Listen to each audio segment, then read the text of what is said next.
Hi guys, இன்னைக்கு வந்து எங்கள் அப்பா வந்து மலைக்கு போகிறாரு.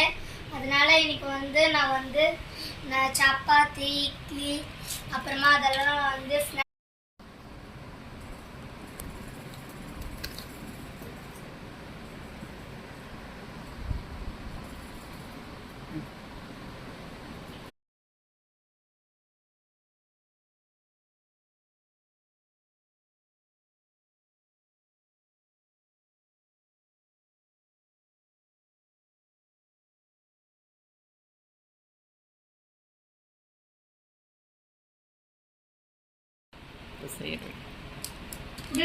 பேசுவா.